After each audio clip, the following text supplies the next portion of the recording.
Hola a todos y bienvenidos a Lágrimas Ocultas. Aquí tiene, joven, con esta ya son 3 sopas las que le sirvo esta semana. ¿No le dan de comer en su trabajo? Es que su sopa está mejor que cualquier cosa que yo pueda cocinar, señora Camila, no me juzgue. Recuerdo esa tarde de febrero como el momento exacto en que mi vida cambió de rumbo, aunque en ese entonces no tenía ni idea. Yo era Ramiro Cifuentes, repartidor de una empresa de mensajería, 26 años, y llevaba casi un mes almorzando en el mismo comedor comunitario del barrio San Isidro, no porque no pudiera pagar algo mejor, sino porque desde la primera vez que probé la comida de ahí, supe que ningún restaurante de comida corrida en la ciudad se le acercaba ni un poco.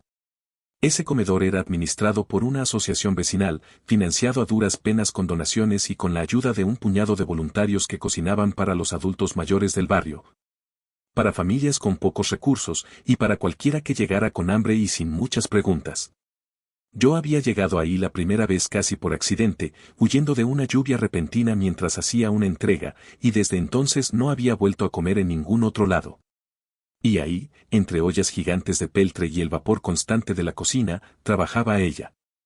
Buenas tardes, me dijo esa tarde, cuando por primera vez fue ella quien me sirvió el plato, en lugar de la señora Camila, que solía estar siempre al frente. ¿Es su primera vez aquí? No lo había visto antes en esta estación. Llevo casi un mes viniendo, la verdad, pero normalmente me atiende otra señora, le respondí, notando de inmediato algo distinto en ella. Un cuidado casi obsesivo en la manera de acomodar el plato, una precisión en cada movimiento que no cuadraba con el ambiente sencillo del comedor. Soy nueva, me integré hace unas semanas, dijo, sonriendo con una calidez genuina. Me llamo Valeria. Valeria Ordaz. Ramiro Cifuentes. Mucho gusto, Valeria. Y le voy a decir algo, esta sopa está increíble, mejor que la de la semana pasada, y eso que ya pensaba que la señora Camila no tenía competencia. Ella se rió, una risa corta pero genuina, y bajó la mirada como si el cumplido la hubiera tomado desprevenida. Le agregué un poco de comino tostado al final, y un toque de cáscara de limón rallada. Realza el sabor sin que se note demasiado, explicó, con un detalle técnico que en ese momento no me pareció extraño, aunque después entendería que nadie en un comedor comunitario habla de realzar sabores con esa precisión. Desde ese día, empecé a organizar mis rutas de entrega para que mi hora de almuerzo coincidiera siempre con el turno de Valeria en el comedor. No era complicado, la mayoría de mis entregas eran en el centro de la ciudad y el comedor quedaba a solo 10 minutos en moto. Poco a poco, entre plato y plato, empezamos a conversar más allá de la comida. ¿A qué te dedicabas antes de venir aquí? Le pregunté una tarde, mientras ella limpiaba las mesas después de la hora pico. Se te nota que sabes de cocina más de lo normal. Su expresión cambió por un instante, apenas perceptible, como una sombra que pasaba rápido y desaparecía. Cociné toda mi vida, en distintos lugares, respondió, sin dar más detalles. Aquí encontré algo que necesitaba, cocinar sin que nadie me pida nada más que eso. Solo cocinar y que la gente coma bien. No insistí, aunque la respuesta me dejó con más preguntas que antes. Con el paso de las semanas, empecé a notar cosas pequeñas que no encajaban, la manera en que sostenía un cuchillo, con una técnica que parecía sacada de un video de escuela culinaria profesional. Como probaba cada olla con una cuchara distinta para no mezclar sabores, un hábito que había visto solo una vez en un programa de televisión sobre restaurantes de alta cocina, la forma en que corregía, con delicadeza pero con firmeza, a los otros voluntarios sobre puntos de cocción y temperaturas exactas. Valeria, en serio, ¿dónde aprendiste a cocinar así? Le pregunté de nuevo, unas semanas después, viéndola preparar un caldo de pollo con una técnica de desglasado que, hasta donde yo sabía, solo se veía en cocinas de restaurantes caros. Porque eso que acabas de hacer con la olla, mi mamá lleva 30 años cocinando y jamás la he visto hacer eso. Es una técnica clásica, se llama desglasar, respondió, con una sonrisa que intentaba quitarle importancia. Se usa para aprovechar todo el sabor que queda pegado en el fondo de la olla. La aprendí hace mucho tiempo, en otra vida, podría decirse. ¿Otra vida? Es una forma de hablar, dijo rápidamente, cambiando el tema con la habilidad de alguien que llevaba práctica evitando ciertas preguntas. ¿Quieres que te sirva un poco más de caldo antes de que te vayas a trabajar? Acepté el caldo, y acepté también, sin saberlo todavía, que Valeria Ordaz cargaba con un pasado que iba mucho más allá de una simple pasión por la cocina casera. Un secreto que se asomaba entre desglasados y técnicas de cuchillo cada vez que bajaba la guardia por un instante. Los meses siguientes pasaron con una facilidad que aún hoy me sorprende. Empecé a llegar temprano al comedor comunitario, antes de mi turno de reparto, para ayudar a Valeria a acomodar las mesas y pelar verduras. Mientras ella me contaba historias curiosas sobre técnicas culinarias que siempre atribuía a un libro que leí una vez o un cocinero que conocí hace años, nunca a una experiencia propia y directa. ¿Sabes por qué se le pone sal gruesa a la carne antes de sellarla, y no sal fina? Me preguntó una tarde, mientras yo intentaba, sin mucho éxito, replicar uno de sus cortes de verdura. Ni idea, para mí la sal es sal, respondí, riendo de mi propia torpeza con el cuchillo. Porque la sal fina se disuelve muy rápido y penetra demasiado, dejando la carne salada por dentro pero sin formar una buena costra dorada por fuera, explicó, tomando el cuchillo de mis manos con una suavidad que no ocultaba su experiencia. La sal gruesa se queda en la superficie el tiempo justo para crear esa costra caramelizada, esa textura crujiente que uno busca en un buen corte. Valeria, en serio, eso suena a algo que dirían en esos programas de cocina donde hay jueces exigentes evaluando platillos de lujo, le dije, medio en broma, aunque en el fondo la observación era completamente sincera. Ella se quedó callada un segundo de más, con la mirada fija en la tabla de picar, antes de responder con una sonrisa que no le llegaba del todo a los ojos. «¿Será que he visto muchos de esos programas?», dijo, retomando el ritmo de su trabajo. «Anda, termina de picar esas cebollas, que ya casi es hora de abrir». Aprendí, poco a poco, a no presionarla demasiado con esas preguntas, aunque la curiosidad seguía ahí, latente. Cada vez que la veía manejar una sartén con una elegancia que contrastaba tanto con el ambiente humilde del comedor. Lo que sí sabía, con total certeza, era que me estaba enamorando de ella, de su risa fácil, de la paciencia infinita que tenía con los adultos mayores que llegaban cada tarde. De la manera en que siempre guardaba la mejor porción para quien más lo necesitaba, aunque eso significara quedarse ella misma sin comer. 4 meses después de conocerla, la invité a salir por primera vez fuera del comedor, a una feria de comida callejera que se instalaba los sábados en la plaza central del barrio. «No sé si es buena idea que yo vaya a una feria de comida contigo», bromeó, mientras caminábamos entre los puestos de tacos y elotes. «Voy a terminar criticando cada plato, es una manía que no puedo evitar». «Adelante, critica todo lo que quieras, quiero escuchar tu opinión experta», le dije, y ella se rió, aunque con un dejo de nostalgia que no supe interpretar en ese momento. Probamos unos tacos de un puesto pequeño al fondo de la plaza, y su rostro se iluminó de una forma distinta a como la había visto reaccionar antes ante cualquier comida. «Esto está increíble», dijo, sorprendida de verdad. «El equilibrio entre la acidez del limón y el picante de la salsa es perfecto. Este señor debería estar en algún lugar mucho más grande que esta esquina». «¿Cómo tú, quieres decir?», le pregunté, sin pensarlo demasiado, y de inmediato me arrepentí al ver cómo su expresión se apagaba. «Yo estoy exactamente donde quiero estar, Ramiro», respondió, con una seriedad que no admitía réplica. «Por favor, no insistas con eso».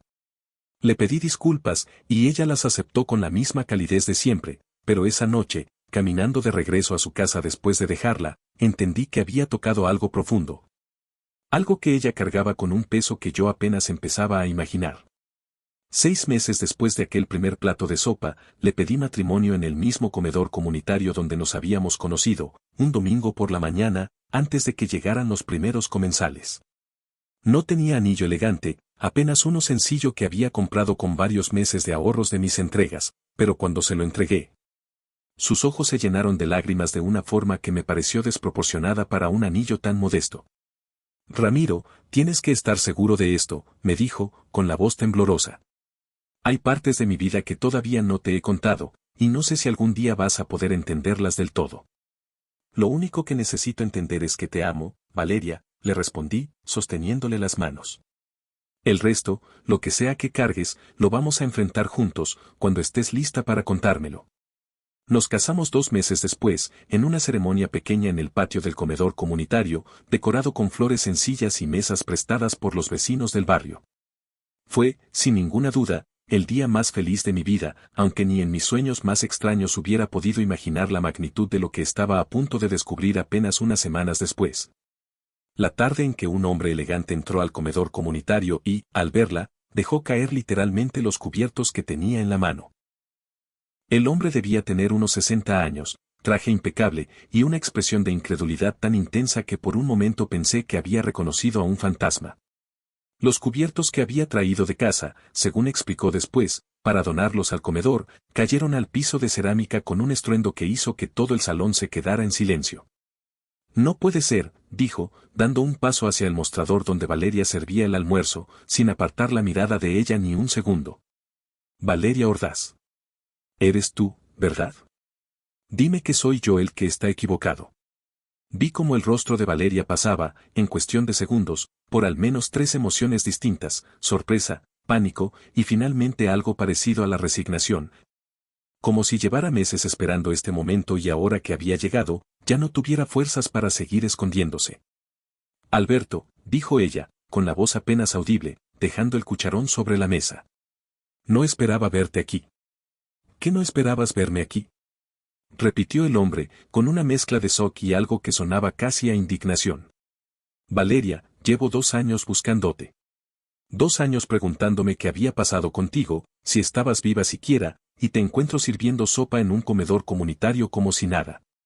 Los demás voluntarios y comensales del comedor nos miraban con curiosidad creciente, sin entender del todo lo que estaba pasando, pero percibiendo, como yo, que algo grande se estaba destapando frente a nosotros.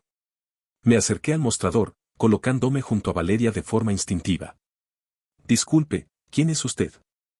Le pregunté al hombre, con más firmeza de la que sentía por dentro. Alberto Yáñez, respondió, extendiendo la mano de forma automática, aunque sin dejar de mirar a Valeria. Fui crítico gastronómico durante 15 años, y antes de eso, chef en 2 restaurantes de la capital.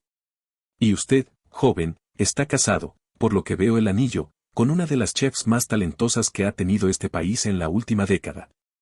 Sentí que el suelo se movía bajo mis pies, como me había pasado ya un par de veces desde que conocía a Valeria, aunque esta vez la sensación era mucho más intensa. ¿Chef? Repetí, mirando a mi esposa, que tenía los ojos llenos de lágrimas contenidas. Valeria, ¿de qué está hablando este señor? Ella respiró hondo, como armándose de valor para algo que llevaba meses postergando. Ramiro, ¿podemos hablar de esto en privado, por favor? Pidió, con una voz que temblaba visiblemente. Antes de que se vayan, interrumpió Alberto, con un tono más suave, casi disculpándose por la intromisión, necesito decirle algo, joven. Su esposa, antes de desaparecer del mapa gastronómico hace 2 años, era la chef ejecutiva de Ostrom, uno de los restaurantes más exclusivos del país. Tenía 3 estrellas Michelin, algo que ningún otro chef de esta nación había logrado nunca. Y entonces, de un día para otro, la acusaron de fraude, de manipular las cuentas del restaurante para desviar fondos, y desapareció por completo. Nadie volvió a saber de ella. El silencio en el comedor se volvió absoluto. Sentí que cada palabra de Alberto caía sobre mí como una piedra, reordenando de golpe cada pequeño detalle extraño que había notado en los últimos meses, la técnica de desglasado, la precisión con el cuchillo. La manera en que hablaba de realzar sabores como si fuera lo más natural del mundo. Eso no es del todo cierto, Alberto, dijo Valeria finalmente, con una voz que había recuperado algo de firmeza. Yo nunca manipulé ninguna cuenta. Fui acusada injustamente, y jamás pude probar mi inocencia porque quien realmente cometió el fraude tenía mucho más poder que yo dentro de esa empresa. ¿Y por qué nunca luchaste, Valeria? Preguntó Alberto, con una mezcla de reproche y tristeza genuina. Toda la industria gastronómica se preguntó qué había pasado contigo.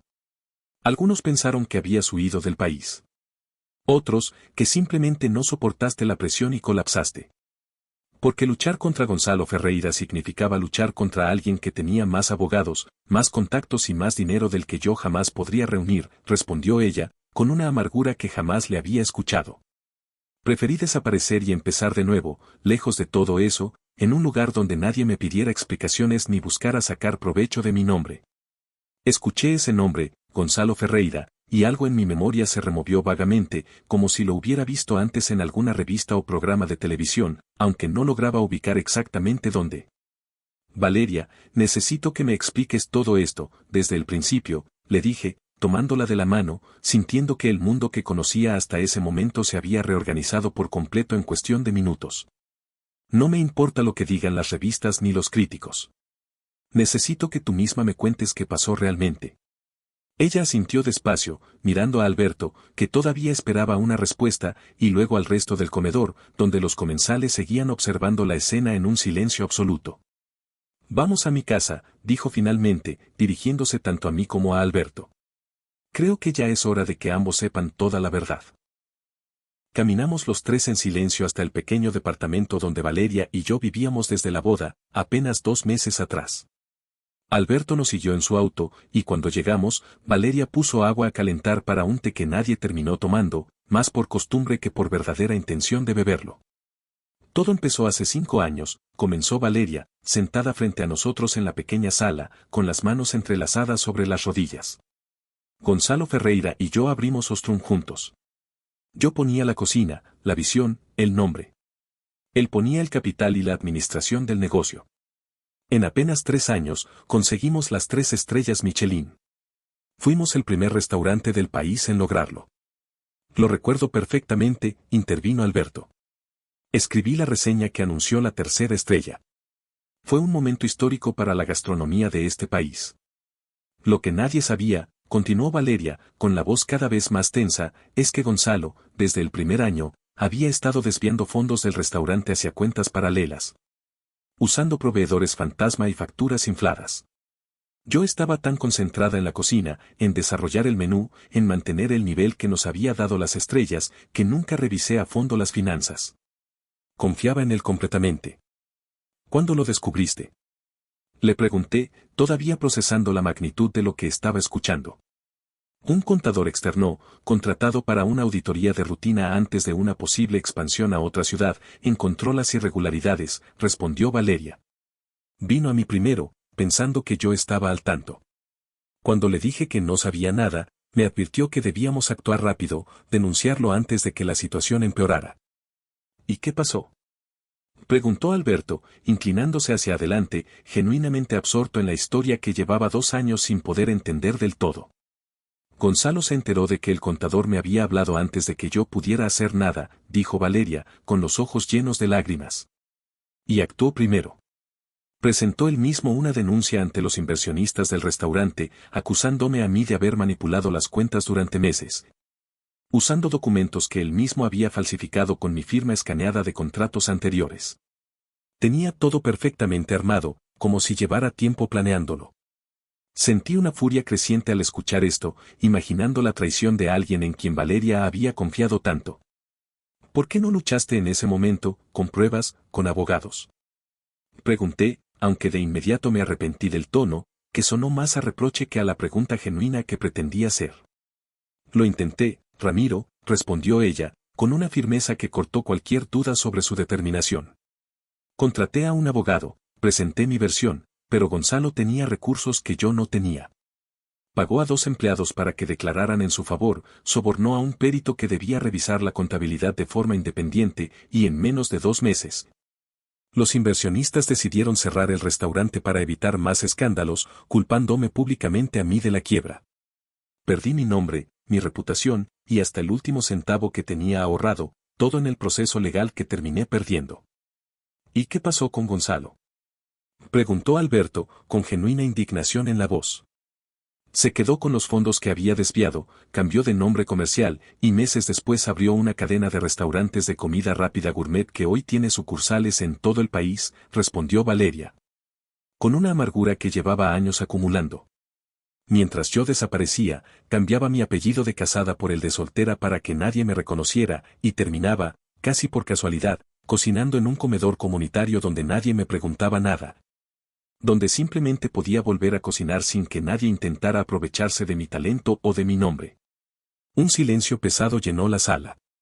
Alberto, con el rostro visiblemente afectado, se puso de pie y caminó hacia la ventana antes de hablar de nuevo. Valeria, hay algo que debo decirte, y que quizás cambie por completo la situación en la que estás, dijo, girándose hacia nosotros con una expresión que mezclaba nerviosismo y determinación. Tu padre, don Emiliano Ordaz, murió hace 10 días. Valeria se quedó completamente inmóvil, con el rostro pálido. ¿Mi padre? Repitió, con la voz quebrada. Alberto, mi padre y yo llevábamos años sin hablarnos. Desde el escándalo, ni siquiera me llamó para preguntarme si era verdad lo que decían de mí. Lo sé, y por eso mismo esto es tan importante, respondió Alberto, acercándose de nuevo. Yo estuve en el funeral. Ahí me enteré, por casualidad, de una conversación entre los abogados de la familia, de que don Emiliano, en los últimos meses de su vida, contrató a un investigador privado para descubrir la verdad detrás del escándalo de Ostrom. Y lo logró, Valeria. Tiene pruebas irrefutables de que fue Gonzalo Ferreira quien cometió el fraude, no tú. Sentí que el corazón de Valeria, sentada a mi lado, latía tan fuerte que casi podía escucharlo yo también. ¿Por qué nunca me contactó, entonces? Preguntó ella, con una mezcla de esperanza y dolor. Si sabía la verdad, ¿por qué me dejó cargar con esto sola durante 2 años? Eso, Valeria, es algo que quizás solo puedas entender leyendo su testamento, respondió Alberto, sacando de su bolsillo una tarjeta con un número telefónico. Porque además de las pruebas de tu inocencia, don Emiliano dejó una condición muy específica sobre el futuro de Cadena Ordaz, su imperio de restaurantes de lujo, y sobre quién debe dirigirlo a partir de ahora. Alberto llamó ese mismo día al bufete de abogados que manejaba la sucesión de don Emiliano Ordaz y nos consiguió una cita para la mañana siguiente. Esa noche, Valeria apenas durmió. La encontré varias veces sentada en la cocina, mirando una vieja fotografía que había sacado de una caja guardada en el fondo del closet, ella, mucho más joven, junto a un hombre mayor de bigote canoso. Ambos con delantales de cocina y sonriendo frente a lo que parecía ser la entrada de un restaurante. Es la foto del día que abrimos Ostrom, me dijo, sin que yo le preguntara nada. Mi papá vino ese día, a pesar de que nunca estuvo de acuerdo con que yo dejara la cadena de restaurantes familiar para abrir algo propio con Gonzalo. Fue de las pocas veces que lo vi realmente orgulloso de mí. ¿Por qué se distanciaron después del escándalo? Le pregunté, sentándome a su lado. Porque cuando más lo necesité, me pidió que renunciara públicamente a cualquier reclamo legal, que aceptara la culpa para evitar que el escándalo salpicara también el nombre de la familia y de Cadena Ordaz, respondió. Con una tristeza profunda. Sentí que eligió proteger su imperio antes que a mí, y no se lo perdoné. Corté toda comunicación con él, y supongo que él tampoco supo cómo repararlo después de eso. A la mañana siguiente, en las oficinas del bufete, un abogado de edad avanzada, el licenciado Bernal, nos recibió con una carpeta gruesa sobre el escritorio. Señora Ordaz, lamento mucho la pérdida de su padre, comenzó, con una formalidad respetuosa. Antes de leer el testamento, debo informarle que don Emiliano dejó instrucciones muy específicas y una carta personal dirigida exclusivamente a usted, que debía entregarse antes que cualquier otro documento. Le entregó un sobresellado con la letra manuscrita de su padre en el frente. Valeria lo abrió con manos temblorosas y leyó en voz alta, aunque su voz se quebraba en cada línea. Valeria, si estás leyendo esto, significa que ya no estoy para decírtelo en persona, y eso es algo que no me voy a perdonar nunca. Contraté a un investigador hace 8 meses, cuando finalmente entendí que el silencio que te pedí en su momento fue el error más grande de mi vida. Tengo pruebas completas de que Gonzalo Ferreira falsificó tu firma y desvió los fondos de Ostrom. Están en el sobre azul que el licenciado Bernal te va a entregar después de esta carta. Úsalas. Limpia tu nombre. Y perdóname por haber elegido, por un tiempo, proteger un apellido antes que a mi propia hija. Valeria no pudo seguir leyendo. Le tomé la mano mientras las lágrimas le corrían por el rostro, y el licenciado Bernal, respetuosamente, esperó unos minutos antes de continuar con el resto del documento. Además de la carta y las pruebas mencionadas, don Emiliano dejó instrucciones claras sobre el futuro de Cadena Ordaz, dijo finalmente, abriendo la carpeta principal. Su padre le deja a usted, Valeria, la totalidad de las acciones y la presidencia ejecutiva de la cadena, que actualmente opera 23 restaurantes de alta cocina en el país y 2 en el extranjero. ¿23 restaurantes? Repetí yo, sin poder ocultar la sorpresa, mientras Valeria permanecía en un silencio absoluto, procesando la magnitud de lo que estaba escuchando. Con 2 condiciones, continuó el licenciado Bernal. Primera, la presidenta debe asumir personalmente la dirección creativa y estratégica de la cadena dentro de los próximos 45 días. Y segunda, dado que don Emiliano sabía, por el mismo investigador, que usted se había casado recientemente, su esposo debe asumir el cargo de director de expansión de la cadena, responsable de sanear y renovar cualquier alianza comercial cuestionable que la empresa mantenga actualmente. Sentí que la sangre se me iba del rostro. ¿Director de expansión? Licenciado, yo soy repartidor. No tengo ninguna experiencia en administración de restaurantes, mucho menos en una cadena de este tamaño. Su suegro fue muy específico en sus razones, señor Cifuentes, respondió el abogado, revisando sus notas. Cito textualmente el documento: quiero a alguien sin intereses ocultos revisando cada contrato y cada sociedad de la empresa. Porque fue precisamente la falta de esa vigilancia lo que le costó a mi hija todo lo que había construido. No necesito a un experto en finanzas, necesito a alguien honesto que no se deje comprar. Valeria, todavía con los ojos llenos de lágrimas, me tomó la mano con una fuerza que no esperaba. Hay algo más que debe saber, señora Ordaz, agregó el licenciado Bernal, con un tono más cauteloso. Cadena Ordaz, actualmente, tiene un contrato de proveeduría exclusiva con una empresa de distribución llamada Grupo Ferreira Gourmet. El nombre cayó sobre la sala como un balde de agua fría. Gonzalo, susurró Valeria, con el rostro endurecido de golpe. Mi padre firmó un contrato con Gonzalo sin saber que era el mismo hombre que me arruinó la vida. Su padre firmó ese contrato hace año y medio, antes de descubrir la verdad sobre el escándalo de Ostrom, aclaró el abogado. Y precisamente por eso, señora Ordaz, la revisión de esa alianza comercial es la primera tarea urgente que su esposo tendrá que enfrentar como director de expansión, antes de que se renueve automáticamente en los próximos 30 días. Miré a Valeria, entendiendo de golpe que la justicia que tanto había esperado durante 2 años estaba a punto de llegar por un camino que ninguno de los dos hubiera podido imaginar. Y que el hombre que la había destruido estaba a punto de encontrarse, cara a cara, con la misma mujer a la que creyó haber silenciado para siempre. El plazo de 30 días para la renovación automática del contrato con Grupo Ferreira Gourmet nos dejaba poco margen. Apenas 3 días después de la lectura del testamento, Valeria asumió formalmente la presidencia de Cadena Ordaz, y yo, todavía sintiendo que el traje que me había prestado el licenciado Bernal para la ocasión no terminaba de quedarme bien, asumí el cargo de director de expansión, con el primer encargo urgente de revisar cada cláusula del contrato con la empresa de Gonzalo Ferreira. Esto no va a ser fácil, me advirtió Valeria, la primera noche que nos quedamos hasta tarde revisando documentos en la oficina que había sido de su padre. Gonzalo es inteligente, y sobre todo, es peligroso cuando siente que algo se le puede escapar de las manos. En cuanto sepa que estamos revisando el contrato, va a mover cada ficha que tenga disponible. Y tenía razón. Apenas 2 días después, mientras yo revisaba los términos de proveeduría con el equipo legal de la cadena, recibí una llamada directa de Gonzalo Ferreira. Señor Cifuentes, un gusto saludarlo, aunque sea por teléfono, dijo, con una voz que destilaba una cordialidad falsa, casi teatral. Entiendo que ahora usted es el nuevo director de expansión de Cadena Ordaz. Qué interesante giro de la vida, ¿no le parece? De repartidor a director corporativo en cuestión de semanas. Señor Ferreira, si me está llamando para hablar del contrato de proveeduría, prefiero que lo hagamos formalmente, con el equipo legal presente, respondí, tratando de sonar tan firme como pude. Aunque por dentro sentía los nervios recorriéndome entero. Por supuesto, respondió él, sin perder la calma. Solo quería advertirle, de forma amistosa, que romper ese contrato podría traerle consecuencias legales importantes a la cadena. Hay cláusulas de exclusividad muy estrictas, penalizaciones considerables. No querría que su primera gran decisión como director resultara en una demanda millonaria contra la empresa de su esposa. La amenaza, disfrazada de consejo cordial, quedó flotando en el aire. Colgué el teléfono y fui directo a la oficina de Valeria, contándole cada palabra de la conversación. Está asustado, dijo ella, después de escucharme, con una expresión que mezclaba determinación y algo parecido a la satisfacción.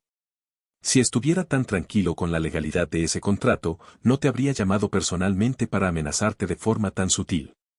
Esa misma tarde, Valeria convocó al equipo legal completo de la cadena para una revisión exhaustiva del contrato con Grupo Ferreira Gourmet. Comparando cada cláusula con la documentación original que Gonzalo había presentado 2 años atrás durante el escándalo de Ostrom. Fue el propio equipo legal quien encontró la primera irregularidad, el contrato de proveeduría exclusiva había sido firmado bajo una empresa distinta a la que actualmente operaba las entregas. Un cambio de razón social nunca notificado formalmente a Cadena Ordaz, lo que técnicamente invalidaba las cláusulas de exclusividad y penalización que Gonzalo había usado para amenazarnos. Es la misma estrategia que usó con Ostrom, dijo Valeria, revisando los documentos con una intensidad que no le había visto antes. Cambia entidades legales, mueve papeles y confía en que nadie se va a tomar el tiempo de revisar los detalles con suficiente cuidado. Pero esta vez, Gonzalo, tienes enfrente a alguien que aprendió la lección de la peor manera posible. Con esa irregularidad como base legal y con las pruebas que el investigador contratado por don Emiliano había reunido sobre el fraude original en Ostrom, Valeria y yo decidimos dar un paso que ella llevaba 2 años sin atreverse a dar, presentar una denuncia formal ante la Procuraduría Federal del Consumidor y ante el Colegio de Contadores, exponiendo tanto el fraude original como las irregularidades actuales en el contrato con Cadena Ordaz. ¿Estás segura de esto? Le pregunté, la noche antes de presentar la denuncia, viéndola revisar por última vez cada documento sobre la mesa del comedor de nuestra casa. Una vez que esto salga a la luz, va a ser un escándalo mediático enorme. Tu nombre, el de tu padre, el de la cadena, todo va a estar bajo escrutinio público otra vez. Estoy más que segura, Ramiro, respondió ella, sin ninguna duda en la voz. Callé una vez, por miedo, por presión de mi propio padre, y perdí 2 años de mi vida escondiéndome de algo que ni siquiera había hecho. No voy a volver a cometer ese error, y mucho menos ahora que tengo la oportunidad de que la verdad, por fin, salga completa a la luz. Presentamos la denuncia al día siguiente, acompañados por un abogado especializado en fraudes corporativos que el licenciado Bernal nos había recomendado. La noticia se filtró a la prensa apenas 48 horas después, y lo que había sido, durante 2 años, un misterio silencioso sobre la desaparición de una de las chefs más talentosas del país, se convirtió, de la noche a la mañana, en el escándalo gastronómico y empresarial más comentado de los últimos meses. La denuncia detonó exactamente lo que Valeria había imaginado, aunque a una escala todavía mayor. En menos de una semana, 3 empleados que habían trabajado en Ostrom durante el escándalo original se acercaron voluntariamente a los investigadores. Ahora que sabían que Valeria contaba con el respaldo legal y financiero de Cadena Ordaz, para confirmar bajo protesta de decir verdad que Gonzalo Ferreira los había presionado 2 años atrás, para declarar en su contra a cambio de dinero. Tenían miedo de hablar entonces porque Gonzalo tenía todo el poder, me dijo Valeria, la tarde que recibimos la noticia. Ahora que saben que hay pruebas sólidas y que no estoy sola enfrentando esto, se sienten seguros de decir lo que realmente pasó. El Colegio de Contadores, junto con la Procuraduría Federal del Consumidor, abrió una investigación formal contra Gonzalo Ferreira, tanto por el fraude original en Ostrom como por las irregularidades detectadas en el contrato con Cadena Ordaz. La prensa, que 2 años atrás había publicado titulares acusando a Valeria sin matices ni dudas, ahora se disputaba entrevistas exclusivas con ella. Ansiosa de contar la historia completa de la chef que había sido calumniada y que regresaba, contra todo pronóstico, al frente de un imperio gastronómico. Gonzalo intentó, hasta el último momento, negociar en privado con Valeria, ofreciéndole una compensación económica a cambio de retirar la denuncia y evitar el juicio público. Ella lo recibió, junto conmigo y con el licenciado Bernal, en la misma oficina que había sido de su padre. Valeria, podemos resolver esto entre nosotros, como la gente civilizada, dijo Gonzalo, con la misma cordialidad falsa que yo había escuchado por teléfono semanas atrás. Te ofrezco una cifra generosa, suficiente para que nunca más tengas que preocuparte por dinero, y todo esto queda en el pasado, donde debe quedarse. Gonzalo, durante 2 años viví con miedo de que alguien reconociera mi rostro en la calle, respondió Valeria, sin ninguna vacilación en la voz. Perdí mi nombre, mi carrera, y estuve a punto de perder también la relación con mi padre antes de que fuera demasiado tarde para reconciliarnos.